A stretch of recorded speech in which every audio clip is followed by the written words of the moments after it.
Global markets काय react करतात सर्वप्रथम आजच्या ह्या सेशनमध्ये एवढंच सांगू इच्छितो की मार्केट जे सेलिंगमध्ये बघायला मिळते ते काय पण एक्सपेक्ट करू शकतो येत्या काही दिवसात.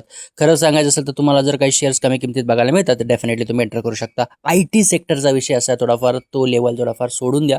आज न उद्या त्याच्यामुळे डेव्हलपमेंट होऊ शकते पण ते लगेच होणार नाही, त्यामुळे थोडंफार अजून खाली आहे, परत हॉल्टिंगला जाईल, थोडाफार साईडवेज जाईल तो सेक्टर.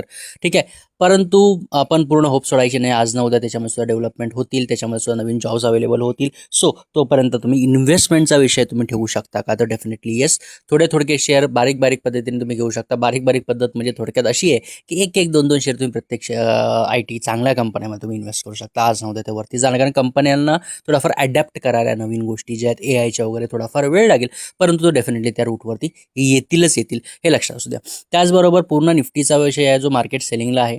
आत्ता खरी न्यूज अशी येते की परत तो डोनाल्ड ट्रम्प, काय खरं सांगायचं असेल तर परत तो वॉटरवेजने US नेव्हीची ताकद दाखवतोय आणि जो आपण म्हणू शकतो पाथ आहे, जिथून पूर्ण ग्लोबल ट्रेड रूट आहे, तो जो इराणने कब्जा केलेला आहे. ॲक्च्युली रिअली सॉरी माझं नाव लक्षात नाही आता, परंतु जो पाथ आहे जर लक्षात असेल तुमच्या तर कमेंट बॉक्समध्ये सांगू शकता. ठीक आहे, मग तो जो एरिया आहे पूर्ण जो सी वेजचा आहे, तो जो इराणने कब्जा केलेला आहे, इराणच्या हद्दीत आहे, तो अमेरिकेने सांगितलं मी माझ्या अमेरिकन नेव्हीची ताकद दाखवतो, डोनाल्ड ट्रम्प म्हणतो, आणि मी ते हटवून देऊ शकतो. ठीक आहे, बरं हे तुम्ही केलं असतं, परत त्याच्यामध्ये अजून काही गोष्टी होऊ शकतात. अमेरिकेला प्रचंड लॉस झाला आहे, का प्रचंड पैसा खर्च झालेला आहे, प्रचंड अम्युनिशन साईड झालेले आहेत.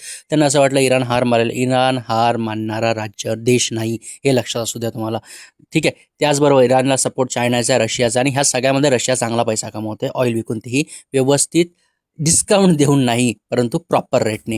त्याचबरोबर सर्वात महत्त्वाचा विषय म्हणजे चायनाला एक फ्री संधी भेटली आहे. ती म्हणजे काय, ती म्हणजे तायवानवरती अटॅक करण्याची, कारण अमेरिका इथे उलझून बसली आणि अमेरिकेने सगळ्यात मोठा ब्लंडर. आता हे सगळं कशासाठी केलं, एपेस्टिन फाईल दाबण्यासाठी हा सगळा विषय काढला, परंतु हे त्यांच्याच मानेवरती उलटं बसणार आहे. त्याचबरोबर साऊथ कोरियाला जो आपण म्हणू शकतो डिफेन्स सेक्टरला सपोर्ट जो आहे, जो अमेरिकन करतं, परंतु तिथले जे आपण म्हणू शकतो करंट लेवलला त्यांचं जे थार्ड डिफेन्स सिस्टीम आहे ते त्यांनी उचलून पूर्ण इस्रायलच्या साईडला हलवलेलं आहे, किंवा गल्फ नेशन्सकडे हलवलेलं आहे, हे लक्षात असू द्या. सो त्याच्यामुळे काय होईल, परत एक म्हणू शकतो खुली चेतावणी किंवा खुलं एक मैदान जे आहे हे नॉर्थ कोरिया म्हणजे किम जॉंग उनला बघायला मिळते बाबा, पूर्ण मोकळं रान आहे, अमेरिका साऊथ कोरियाकडून निघून गेले. सो काय एक्सपेक्ट करू शकता, दोन फ्रंट वॉर अजून ॲड झालेले आहेत, मार्केट अजून खाली येत आहेत, मोबाईलच्या किमती पण वाढत चालल्या आहेत, चिप्स प्राइजेस वाढत चालल्या, परत चिप शॉर्टेज वगैरे अशा काय गोष्टी झाल्या, तर मग ऑटोमोबाईल सेक्टरमध्ये सुद्धा एक अजून मंदी बघायला मिळू शकते. खरं सांगायचं असेल तर हे जे आता डोनाल्ड ट्रम्प नावाचा हा जो पिसाटलेला तात्या आहे, त्यांनी ज्या प्रकारे जी वाट लावण्याचा प्रयत्न केला सगळ्याच लेवलला, ही अतिशय खरं सांगायचं असेल तर सगळ्या बाजूने फटका भारताला बसणार आहे. आपण वॉरमध्ये पार्टिसिपेट नाही आहोत, परंतु जे वेज आहेत, ट्रेड रूट्स आहेत, या सगळ्या गोष्टी आपल्याला सुद्धा त्याचा फटका येत्या काही दिवसात बघायला मिळणार आणि तो मार्केटवरती सुद्धा अवेलेबल होणार आहे. ठीक आहे, आणि सर्वात महत्त्वाचा विषय म्हणजे आत्ता बघणं गरजेचं आहे, चायनाने तायवानवर अटॅक करते का, कारण चायनाने ऑलरेडी तायवानच्या आजूबाजूला स्वतःच्या बोटी जो सी रूटने स्वतःचे जे नेव्ही शिप्स आहेत ते सुद्धा ॲड करायला चालू केलेले आहेत, जवळपास जाण्याचा प्रयत्न केलेले आहेत. किम जॉंगने सुद्धा मिसाईल प्रॅक्टिसिंग चालू केलं आहे तिकडे, जसं त्यांनी थार्ड डिफेन्स सिस्टीम उचललं अमेरिकेने साऊथ कोरियापासून, तसं नॉर्थ कोरियासुद्धा ॲग्रेसिव्ह झालेला आहे. सो येत्या काही याच्यात आपण खरं सांगायचं असेल तर हे दोन वॉर फ्रंट जर उघडले आणि प्लस हा तिसरा चालूच आहे, इराणने अजून हार मानली नाही, तर definitely we are going to close to world war 3 खरं सांगायचं असेल तर, न्यूक्लिअर वॉरसुद्धा जे आपल्याला सगळ्यात अफेक्टेड होऊ शकतं. आपण त्याच्यामध्ये अजून एक आहे, जर हे सगळेजण उलझलेले आहेत तर आपला भारताचा POK पाकिस्तान ऑक्युपाईड काश्मीर आपण घेऊ शकतो का, अक्साई चीन घेऊ शकतो, कारण चायना जर तायवानबरोबर एंगेज झाला तर भारताला एक थोडाफार चान्स बघायला मिळतो. आता एवढं होत असेल तर आपण थोडाफार चान्स बघून घ्यायला काय अर्थ आहे, म्हणजे काय हरकत आहे म्हणून, अर्थ नाही हरकत काय, थोडाफार तेवढं आपलं अडकलेलं आहे ते आपली जमीन आपण परत पाठी घ्यावी, लोक नको आहेत पण जमीन घ्यावी.